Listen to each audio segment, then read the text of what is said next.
Hey guys, I'm Stephanie, and this is Steph's Stove.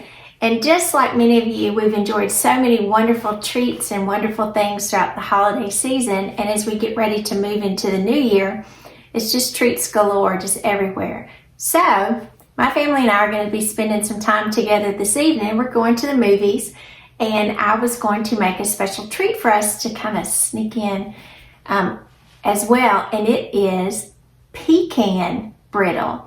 So I thought you would enjoy it as well. So I wanted to give you a quick sneak peek and just so you could see what we were going to enjoy tonight while we're going to the movies as we're going to see Avatar.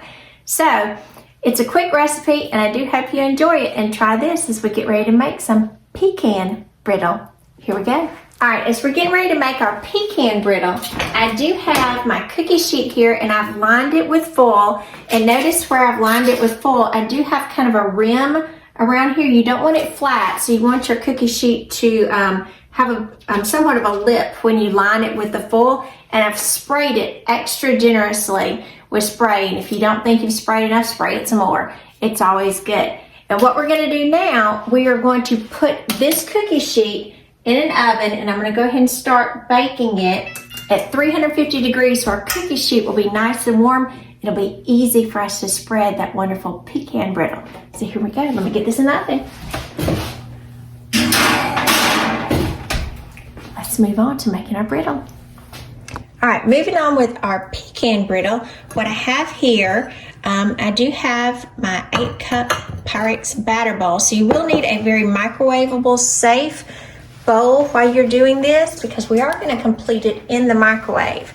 And what I have is 1 cup of granulated sugar that I'm going to pour into my bowl.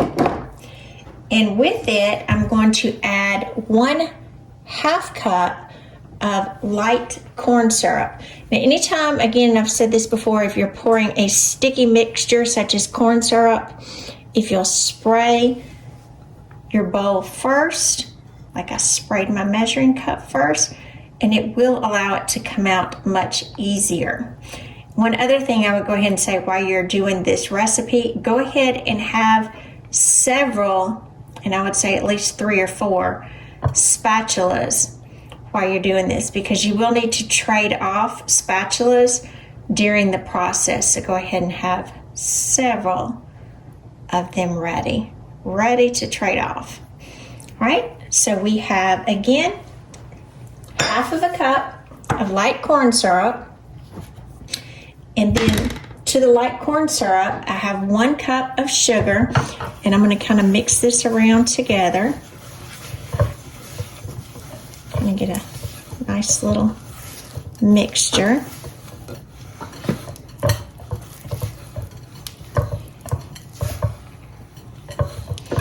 Stir it to combine it just a little bit, and it's going to be a sticky mixture, so you're going to have to put a little effort in there, kind of press the corn syrup into it. Don't worry about if it's not completely done.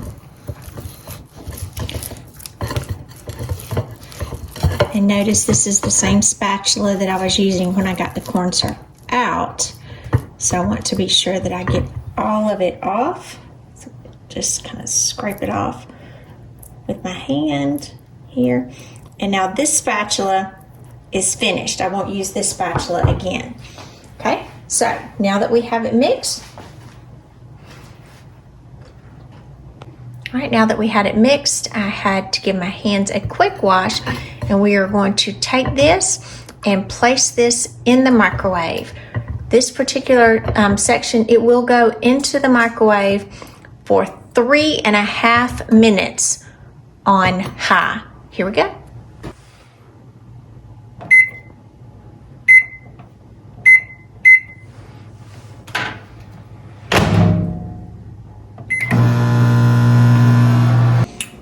We just ended our next rotation, so I did get a pot holder because my pot will be extra warm this time, and you can see the color is changing. I'll kind of move you up a little bit so you can see.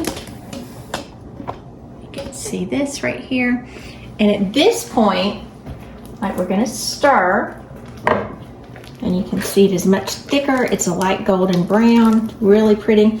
And at this point, we're going to add a tablespoon of butter and a teaspoon of vanilla. It will do this, so that's okay. I'm going to mix this around. See, the color is changing. Mix this.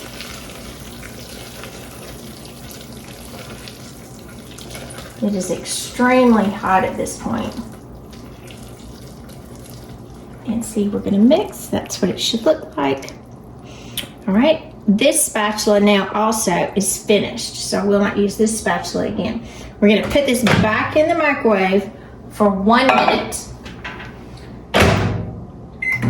1 minute.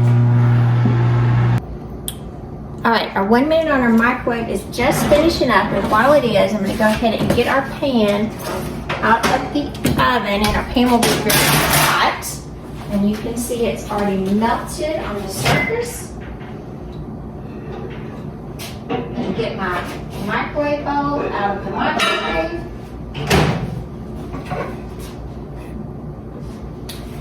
And at this point, let me place it on my cutting board my friend Jessica made for me. We're going to come in and we are going to add 1 teaspoon of baking soda. Now when I add this and begin stirring, it is going to kind of foam up, so be prepared, and you will need a pot holder of some sort. So I'm going to go ahead and add this, sprinkle it over the top, and as I get ready to, and notice again I've got yet another spatula, and you can see the color will start changing. You see that foaminess right there? That's what we're looking for, and it's foaming because that baking soda is going to work. And as we get ready to do our brittle, it will kind of create those holes that we want, that nice airiness, just like what we want now. All right, we've got a right color there. See that? Looks just perfect. So now I'm going to place this on my pan. And remember, the reason why we had our pan kind of warmed in the oven, you don't have to worry about when you're doing this if your pan never gets to the 350 degrees. That's just kind of a range for you to have it, so it makes it easier to spread. It's cold where I am right now, so, and you can see it's already setting up right now. So, and if it has holes in here, don't worry about it. Just try to spread it out as best you can.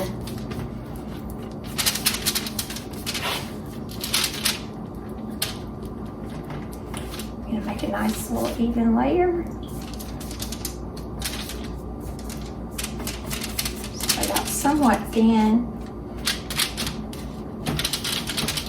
If you can think and you can see even on my spatula, it's already setting up. It does not take very long because as it cools, it will harden and crackle.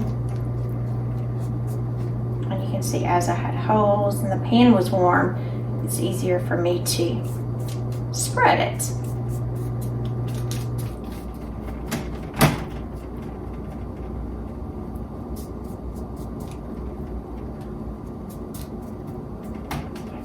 In further out. Okay, that looks about pretty good. All right, we're gonna let this sit and completely cool, then we'll lift the tinfoil out and just crackle and break it up. So we'll get ready to have our pecan brittle. Hey guys, our pecan brittle has been cooling. As you can see, you can just pick it up off of the tinfoil, and actually as you pick it up, it'll start to break. And you will just kind of break it apart into pieces just so you can enjoy it. So I'm gonna go through and break this apart, and then we'll get ready and taste it. Let me break this up real quickly and let's give it a taste. I've got all of our pecan brittle broken up, and I do hope you enjoy this. Remember, I'm Stephanie and this is Steph Stove, where we're making memories one dish at a time, and today we made pecan brittle. Remember, give us a thumbs up, click that subscribe button so you can get more great content like this, and enjoy you some of this wonderful pecan brittle. Yum, yum, yum.